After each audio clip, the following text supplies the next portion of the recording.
realized yesterday. I probably should have, because some of these are coming from Reddit, and sh- should have read the comments on one of them. And but do if you do like the content, like and subscribe. But let's go ahead and get into it. The first one starts. It's a woman who escaped a violent domestic situation with her young son and suddenly starts exhibiting weird behaviors. When her mother returns home after a few hours, all of her daughter's belongings are gone, and she and her son are nowhere to be found. Where are Sophia and Matteo Van Dam? And this looks pretty recent. This seems to be in 2023. So, yeah, this is going to be a doozy. Okay, some background. Sophia Van Dam was 20 when she went missing with her son Matteo, who was 2, from Beaufort, Sumter County, South Carolina. Okay, so from the U.S. Sophia grew up in Beaufort as the youngest of 5. She graduated from Battery Creek High School a year early when she was pregnant with her son, and then she went on to obtain a welding certification. At 16, Sophia had ran away from home, but Desiree Peavy, her sister, said that she was free to return anytime she need or want. Teresa Van Dam, Sophia's mother, said that ever since then, her daughter has had a tendency to spend time with the wrong crowd. Okay. Sophia lived in Sumter with her son and her boyfriend, Jonas Jerry Washington, who was 24, for a few months before she and her son went missing. The neighbors said that the Van Dams were quiet and kept to themselves. They sometimes saw Sophia mowing the front lawn while little Matteo would run around and play on the porch. Now, hold up. They said Matteo was 2 when he went missing, right? Okay. Sophia and Jonas' relationship had allegedly gotten violent in the past. Jonas Jr. is currently under arrest on unrelated charges. Teresa described her daughter as very bright, very smart, and very street smart, bubbly, a leader, and said that she liked to make people laugh. Her grandson was very inquisitive and wants to be outside and to explore. Okay, so now the disappearance. It says on June 4th, Sophia called Teresa to explain to her that something had happened between her and her boyfriend, and that she wanted to stay at her family home in Beaufort with Matteo. There are also records that show that the police responded to a domestic call that came from the Sumter home that day. Weeks before that, however, Sophia asked during a phone call with Teresa if her parents would be okay if she called them in the middle of the night and said that she needs to come home. Teresa last saw Sophia and Matteo on 1 a.m. of the 21st of June. Sophia appeared confused, and she would do things like repeating what she just said multiple times. Teresa wanted to take her to a hospital on a suspicion of a psychotic breakdown, but Sophia refused. When Teresa came home at 3:30, both her daughter and her grandson were gone. The doors were locked, and all of their items were gone, and the house was in disarray. Stop right there. So we know the boyfriend, it seems like the boyfriend is abusive from what we're reading. And either he took them or they had to get away. But let's continue. The last contact Teresa had with Sophia was a text conversation on the 24th of June. Teresa said that her daughter was saying crazy things, which attributed to the recent turbulence in her daughter's life. However, she also speculated that Sophia might have been under the influence of drugs, and she was talking out of her mind. In the conversation, Sophia said that she was coming back to her home in Sumter. Okay. Desiree, I believe Desiree is the sister, if I remember. No, is Desiree the sister? Yeah, Desiree is her sister.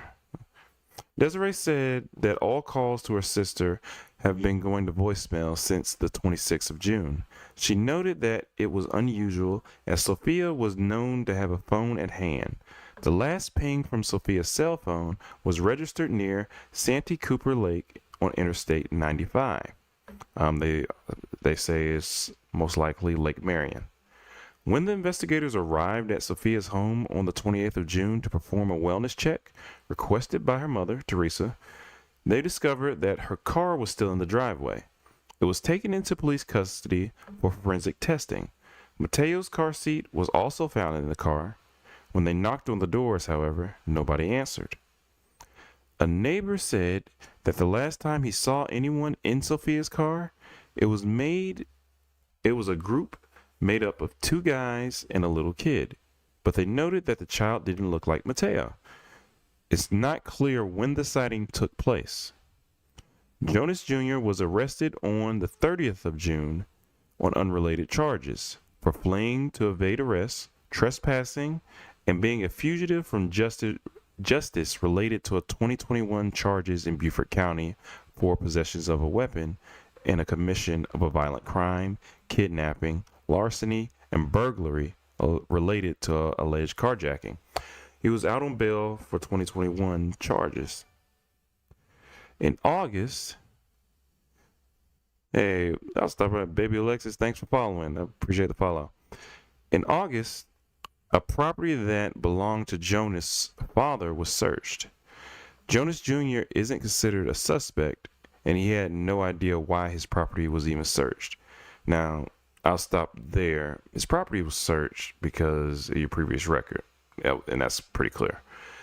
But now, the interesting part is, and before I get, it says the conclusion, before I get to that, the interesting part is that the car seat was still in the car, Jonas is still there, but the mom is gone too.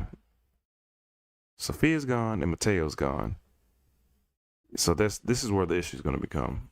Because we're going to think that he killed him basically. I feel like the way the timeline was relayed for this case was very confusing. This is the author. They're just giving their take on it, with the dates changing between sources and different details mixed up with each other.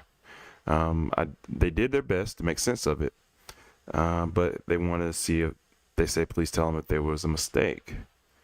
It says Sophia's poor mental state shortly before she went missing is worrying them. There hasn't been anything said about her having a mental illness. Teresa seemed to be concerned for her well-being, which suggests it was something that happened at random and not something like an attack of mental illness her family knew about. I wonder if something happened that triggered the decline of Sophia's mental health, like a phone call with Jonas. Teresa seems to believe he was involved. Of course, it's possible that Sophia's sudden onset didn't have anything to do with a sudden situation, and more just overall stress she was under at that time. They also say pure speculation here, but they also wonder if Sophia might have been a drug user. That is, honestly, that could be something, but still, it depends on what type of drug it would be, because then Matteo, I don't understand why Matteo's gone too. Sophia was a drug user, and that caused her to behave strangely. It was kind of implied by Teresa, but only when she was referring to Sophia after she went missing. It's possible she was taking drugs while she was still in the family home. The author says they don't intend to say this to judge Sophia, but just to consider a scenario that might have taken place. They also state it's hard to wonder if Jonas didn't have anything to do with the disappearance of Sophia and Matteo. We know that the relationship gotten physical in the past, and some kind of conflict between them was the reason why Sophia and Matteo moved to Sophia's parents in the first place. There doesn't seem to be any specific details to the link of the disappearance of Jonas and of their disappearance and Jonas Jr., or at least none that they know about. I wonder if the sighting of strange people in Sophia's car after she went missing had anything to do with Jonas Jr. Yeah, and then it kind of stops there. Yeah, this would be interesting for me. I feel like Jonas. Just reading this, you would assume Jonas knows something. Now, I don't know if there's drug use involved. He should know something if she was declining mentally, because parents, at the end of the day, they want the best for, well, good parents, I'll say good parents, want the best for their child at the end of the day, so they'll always have them in a high regard. But the friends, well, typically the family does know. Sometimes they try to overlook it. All right, let's read what some of these comments on Reddit say. It says, from what I remember reading in another write-up of this case, Sophia's phone last pinged off a cell tower near a huge lake. I wonder how thoroughly that area and water has been searched. Somebody does state that it still seems like an active case, so they probably would. But then somebody else also mentions that their water is full of gators.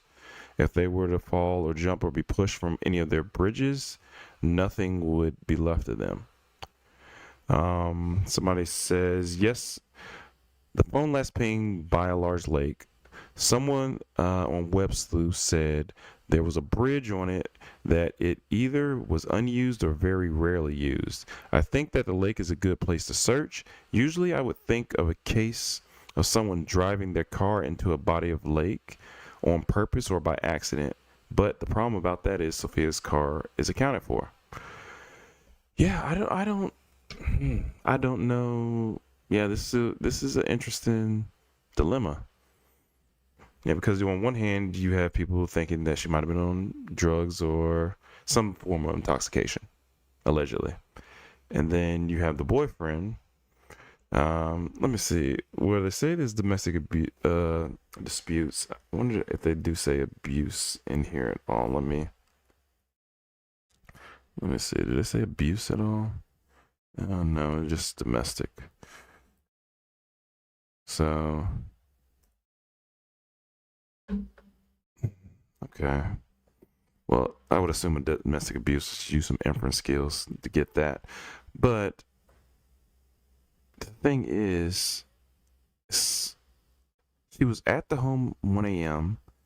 and I believe this is 2023 according to the author. And then she just leaves and is gone. That's tough. That's tough. Again, it's like all these scenarios right now that I'm reading right now have to deal with kids, and this one basically a grandma having to wonder, where where the kids are, and now I got to wonder where the grandkid is, and hopefully he's okay too. So hopefully she just, I guess the best case scenario would be she ran away from home and is living somewhere else. And hopefully the worst has not come for Sophia or Matteo, especially Matteo being so young.